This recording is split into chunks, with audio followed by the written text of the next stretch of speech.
केंद्रीय कृषि मंत्री शिवराज सिंह चौहान आज रंगई स्थित बाढ़ वाले गणेश मंदिर पहुंचे, जहां उन्होंने पिछले 10 दिनों से चल रहे गणेश उत्सव के समापन पर पूर्णाहुति यज्ञ में भाग लिया। उनके साथ उनकी धर्मपत्नी साधना सिंह चौहान भी थीं।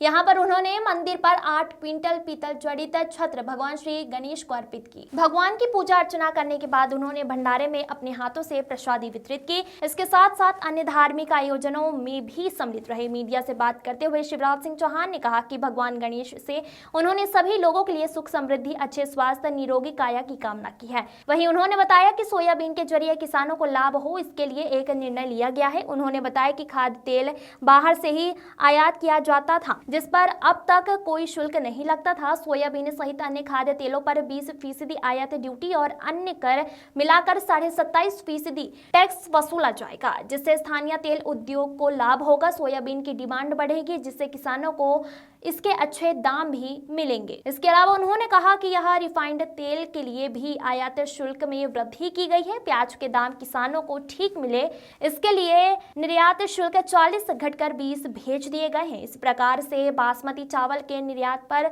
भी जो 9.5% टैक्स लगता था, उसे समाप्त कर दिया गया है। न्यूनतम समर्थन मूल्य पर सोयाबीन खरीदी के लिए प्रदेश को अनुमति दी गई है। चतुर्दशी है और हम सब आनंद से गणपति भगवान की रिद्धि सिद्धि मैया की पूजा कर रहे हैं। प्रत्येक वर्ष गणेश मंदिर विदिशा में भी पूजन और भंडारा होता है जन कल्याण के लिए। सब सुखी रहे, सब निरोग हो, सबका मंगल हो, सबका कल्याण हो। इसी भाव से गणेश जी की पूजा हर साल हम सब लोग मिलकर करते हैं। गणेश जी की कृपा सब पर बरसे, उनका आशीर्वाद सबकी जिंदगी में खुशियों के नए रंग लाए, यही उनके चरणों में प्रार्थना है। सबको बहुत बहुत शुभकामनाएं। जब किसानों को लेकर एक सवाल सुनेगा, लंबे समय से मंडी के चुनाव, सोसाइटी के चुनाव नहीं होते। अब वो राज्य सरकार विचार करेगी। हमारा काम किसान ठीक रेट मिले, इसलिए हमने एक बड़ा फैसला भी किया है, विशेषकर सोयाबीन के लिए। अभी तक जो खाद्य तेल थे उनका आयात होता था, क्योंकि हमारी जरूरत का तेल हमारे यहाँ नहीं होता, खाने का तेल।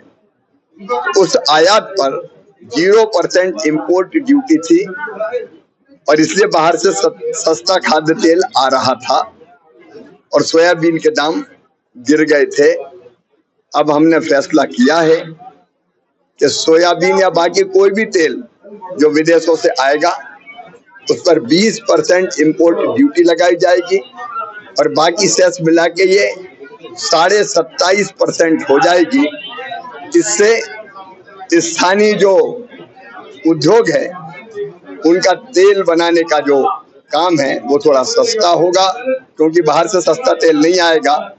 सोयाबीन की डिमांड बढ़ेगी, सोयाबीन की डिमांड बढ़ेगी तो उसके रेट बढ़ेंगे। जैसा अभी आपने देखा, धीरे धीरे रेट बढ़ना शुरू हुए हैं और किसानों को ठीक दाम मिलेंगे। रिफाइंड जो तेल है उस पर भी आयात शुल्क बढ़ाया गया है। प्याज के दाम किसानों को ठीक मिले, इसलिए 40% की जगह 20% जो एक्सपोर्ट करने पर ड्यूटी लगती है वो घटाकर की गई है। और बासमती चावल के दाम भी ठीक किसानों को मिले, इसलिए बासमती के एक्सपोर्ट पर जो मिनिमम एक्सपोर्ट प्राइस थी वो 9.5% थी, वो भी समाप्त कर दी गई है। इन सब कदमों के कारण सोयाबीन सहित कपास और प्याज के ठीक दाम किसानों को मिलेंगे और हमने मिनिमम सपोर्ट प्राइस, न्यूनतम समर्थन मूल्य पर सोयाबीन खरीदने की अनुमति भी प्रदेश सरकार को प्रदान की है। गुड्डू किरार की रिपोर्ट।